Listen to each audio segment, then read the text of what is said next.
É aqui nessa aba, também da prateleira T, na aba Animation. A gente vai inserir ou remover keyframes, que são esses risquinhos amarelos que aparecem na linha do tempo. O risquinho amarelo congela o estado em que o seu objeto está no instante 0, no instante 20 e no instante 40. Eu simplesmente congelei o macaco em 3 posições diferentes. E como o meu filme tem 40 de duração, quando eu passo o tempo, vê o tempo passando. Eu só marquei 3 posições diferentes e o Blender criou as posições intermediárias. Como isso se dá? No instante 0, eu quero que o meu macaco esteja nessa posição. Rotação nos empties do braço. Eu vou selecionar todos os empties, pois eu quero que eles fiquem congelados nessa posição no instante 0. Então, no instante 0, os meus empties já estão na posição que eu quero, no caso na rotação? Sim, então eu seleciono todos, venho na painel T, aba Animation, Keyframes, Insert. Do tipo rotação eu mexi, né? Então vamos congelar a rotação deles nesse instante. E no instante 20, eu posso vir por aqui digitando 20, ou vindo aqui arrastando. Então, no instante 20, eu já quero que ele esteja num estado diferente. Eu quero que esses empties estejam rodados para cima, os empties do braço, e os empties de perna estejam rodados para o lado. No instante 20, os meus empties já estão no estado que eu quero? Sim. Então é hora de congelar o estado no instante 20. Acesso à prateleira T, aba Animation, Keyframes, Insert, do tipo rotação. Agora apareceu um risquinho amarelo aqui. E entre esses dois estados diferentes, o Blender vai interpolar a transformação. Eu quero que ele volte. Se eu der play no meu filme, ele não está voltando. Então eu quero que no instante 40, o Blender interpole o retorno ao estado inicial.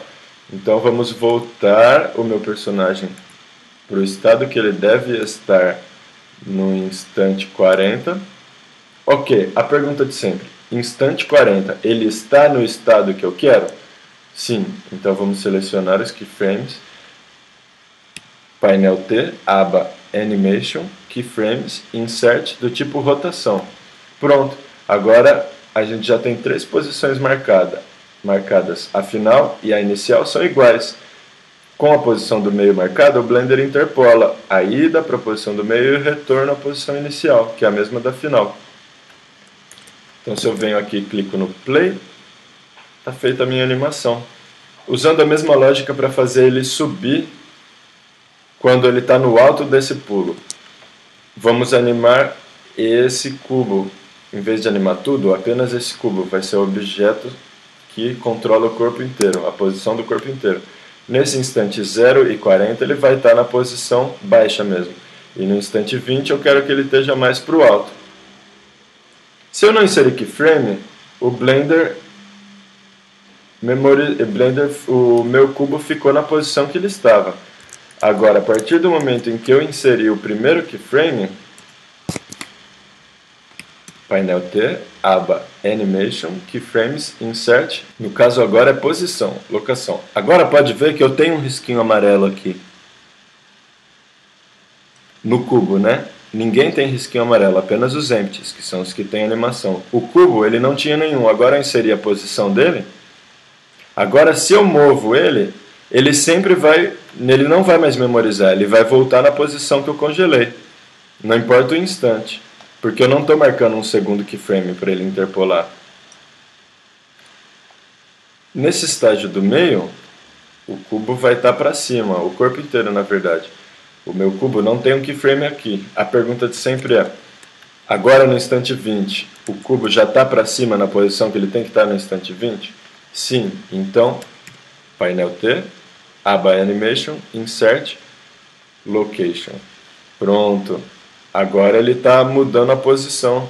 Só que ele ainda não volta para a posição inicial, né? Se a gente dá um play na animação, ela tá estranha, porque ele não volta. Realmente não tem um risquinho amarelo aqui, que é o quê? O estado final dele não está congelado. No caso, eu venho para o frame 40, seleciono o meu objeto que controla tudo, que é o que eu quero animar, venho para a posição em que ele deve estar no frame 40. Está na posição certa? Sim. Então, aba painel T, aba Animation, Keyframes, Insert, Location. Agora sim, eu tenho os 3 pontos que eu preciso para interpolar esse looping. Vamos dar um play na animação? Esse foi o conteúdo da aula 3. Na aula 4, a gente vai ver como aplicar as operações sobre empties, porém esses empties serem parents de pedaços da mesh. Assim a gente vai deformar os nossos modelos.